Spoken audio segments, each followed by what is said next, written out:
குரு வணக்கத்துடன் welcome to Make Leaders. 8th standard இயல் 3ல புத்தியை தீட்டு தலைப்புல தான் இன்னைக்கு நம்ம ஒரு அழகான திரைப்பட பாடலை பத்தி பார்க்க போறோம்.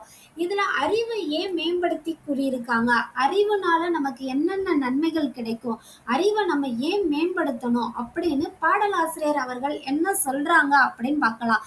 இவர் திரைப்பட பாடல் சொன்னாலே நமக்கு தெரியும். மற்ற பாடல்களோட நமக்கு ஈஸியா அண்டர்ஸ்டாண்ட் ஆகிறது என்னன்னா, திரைப்பட பாடல்கள் சொல்லும் போது குழந்தைங்க எல்லாருமே அந்த வரிகள் எல்லாம் அருமையா நீங்க என்ன செஞ்சிருவீங்க, மனப்பாடம் பண்ணிடுவீங்க. மனப்பாடம் சொல்றதுக்கு பதிலா உங்களுக்கு ஆட்டோமேட்டிக்கா அந்த என்ன செஞ்சிடும், அந்த பாடல் வரிகள்லாம் மனதுல பதிய ஆரம்பிச்சிடும். அப்படிதான் சோமு அவர்கள் மிக எளிமையான வரிகள்ல எல்லாருக்கும் புரியுறபடி எழுதியிருக்காங்க. அது என்ன எழுதியிருக்காங்கன்னு பாக்குறதுக்கு முன்னாடி சோமு அவர்களை பத்தி நம்ம என்ன செஞ்சிடலாம் பார்த்துடலாம். ஆலங்குடி சோமு அப்படின்னா அவர் பேரு சோமு. ஆலங்குடின்றது அவங்க இருந்திருக்க ஊரோட பேரு தான் ஆலங்குடி. சிவகங்கை மாவட்டத்துல ஆலங்குடின்ற ஊர்ல பிறந்தவர் தான் இந்த சோமு அவர்கள். இவர் திரைப்பட பாடல் ஆசிரியரா புகழ் பெற்றிருக்காங்க. அவர் எழுதிய ஒரு பாடல் தான் நமக்கு இன்னையோட பாடத்தோட தலைப்பா கொடுத்திருக்காங்க. இவர் தமிழ்நாடு அரசு கொடுக்கும் இல்லையா கலைமாமணி விருது வாங்கியவர். இவரை பத்தி சிறு குறிப்பு தான் நல்லா தெரிஞ்சுக்கோங்க. இவர் சிவகங்கை மாவட்டத்துல ஆலங்குடின்ற ஊர்ல பிறந்திருக்காரு. திரைப்படத்துல நிறைய பாடல்கள் எழுதியிருக்காரு.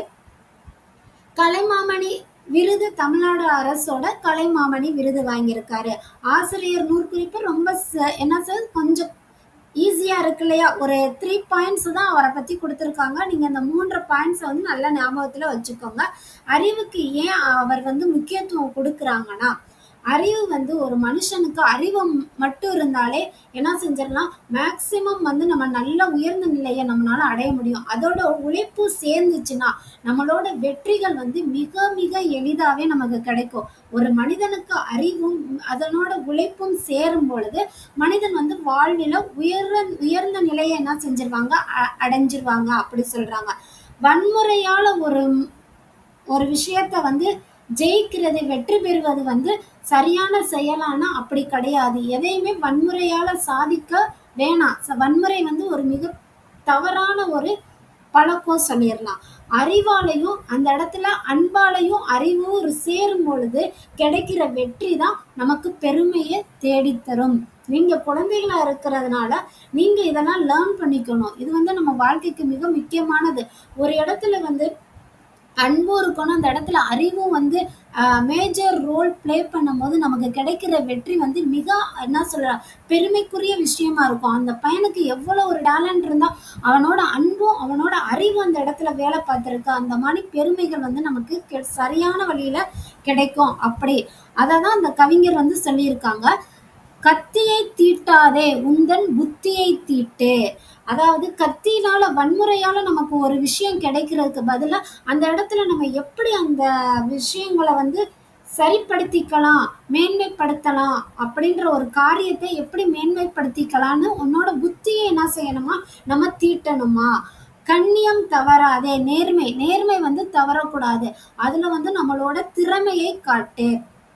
ஆத்திரம் கண்ணை மறைத்திடும் போது அறிவுக்கு வேலை கொடு.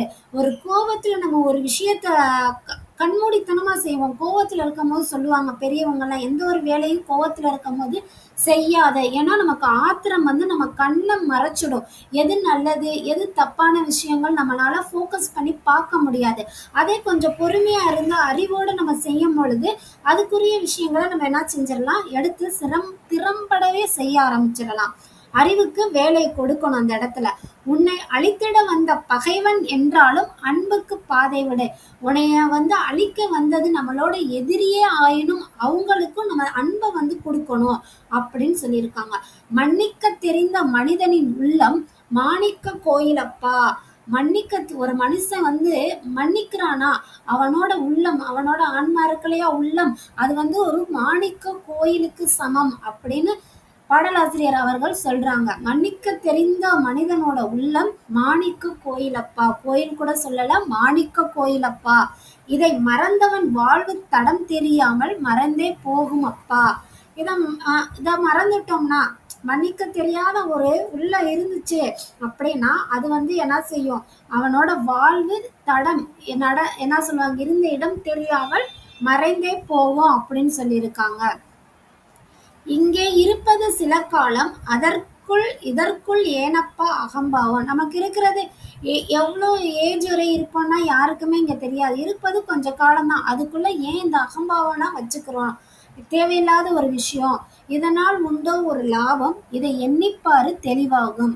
இதனால் உண்டோ ஒரு லாபம், இதனால் நமக்கு ஏதாச்சும் லாபம் கிடைக்குதா? கிடையவே கிடையாது. எதுக்கு அகம்பாவம்? எதுக்கு ஒரு மனிதனை மன்னிச்சுட்டு விட்டு போயிடலாமே, அவங்க செய்யறதை செய்யட்டும், அவங்களுக்குரியது வந்து அவங்களுக்கு கிடைச்சிரும், அப்படிதானே? மன்னிச்சிருவோம். நம்ம எதுக்கு மன்னிக்கணும்னா, நம்மளோட பகை இருக்கும் போது நம்மளோட மனது வந்து சரியான ஒரு முறையில செயல்படாது. நல்லா யோசித்து பாருங்களேன். எல்லாரோட வாழ்விலையும் யார் மேலேயாவது ஒரு சின்ன கோபம் இருக்கும், பகை இருக்கும் போது நம்ம தெளிவாவே யோசிக்க மாட்டோம். அது அவங்க நல்லதே பண்ணா கூட நமக்கு அந்த பகையின் காரணமால அது தப்பாதான் தெரியும். அதை விட்டுட்டு பாருங்களேன், ஜஸ்ட் அதை வேணாம், பகையே வேணாம், உனக்கு எனக்கு பகை கிடையாது, அந்த மாதிரி யோசிச்சுட்டு லீவ் இட் சொல்லிட்டு பாருங்க, நம்ம வாழ்க்கை வந்து அழகா இருக்கும். அதை தான் சொல்றாங்க, இதனால் உண்ட ஒரு லாபம், இதை எண்ணிப்பாரு தெளிவாகும். ஆலங்குடி சோமு அவர்கள். பாடல் வரிகள் எவ்வளவு அருமையாகவும் எளிமையாகவும் இருக்கு இல்லையா? இதுக்கு நமக்கு என்ன சொல்லணும்னா, வாசித்தாலே நமக்கு அர்த்தம் புரியுது இல்லையா? தமிழ் எவ்வளவு அழகா இருக்கு. பாரதியார் அவர்களோட கவிதையும் இதே மாதிரி தானே இருக்கும். நம்ம படித்தாலே பாடல் வரிகள் வந்து புரியும்ல. அதே போல சோமு அவர்களோட வரிகளுமே என்ன செய்த அழகான புரியுற மாதிரி இருக்கு. சொல்லும் பொருளும் பார்த்துடலாமா? தடம்னா அடையாளம். தடம்னா என்னது? அடையாளம். அகம்பாவம் செருக்கு. அகம்பாவம் செருக்கு.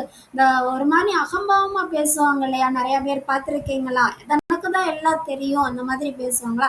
அதுக்குதான் செருக்குன்னு சொல்லுவாங்க. இப்ப அடுத்து எதுகை மோனை இயைபு. நம்ம ஒவ்வொரு கிளாஸ்லயும் சொல்லிட்டே வர்றோம், எதுகை மோனை இயைபு. இதை கேட்டாலும் கேட்கலைனாலும் நீங்க கொடுத்திருக்க பாட புத்தகத்துல நீங்களா பிராக்டிஸ் பண்ணுங்க. எதுகை, எதுகைனா இரண்டாவது எழுத்து ஒன்று போல் வருவது. இந்த இத்துன்றது பாருங்க, இங்க கத்தியை புத்தியை, இதுல இத்துன்ற இரண்டாவது எழுத்து ஒன்று போல் இருக்கா, அது எதுகை. மோனைன்றது முதல் எழுத்து. கத்தியை கண்ணியம், க க முதல் எழுத்து ஒரே போல ஒன்று போல் உள்ளது, அப்ப மோனை. ஆத்திரம் அறிவு, அ முதல் எழுத்து ஒன்று போல் உள்ளது. மன்னிக்க மா மா மா அதோட வரிசையில இருக்குல்ல, மா மா மோனை முதல் எழுத்து. இயைபு வந்து கடைசி எழுத்து.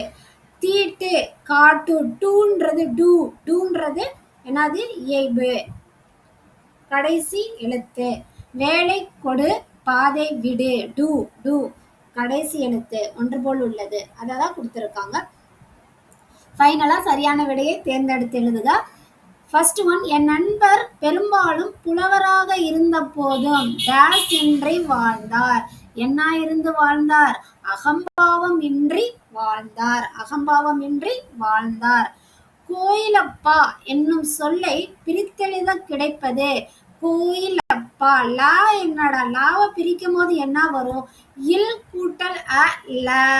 அப்ப இல் கூட்டல் அ எங்க இருக்கு பாருங்க. இல் கூட்டல் அ இந்த இருக்கு. தேர்டு ஒன்ல இருக்கா? கோயில் கூட்டல் அப்பா, கோயிலப்பா. பகைவன் கூட்டல் என்றாலும் என்பதனை சேர்த்தெழுத கிடைக்குது.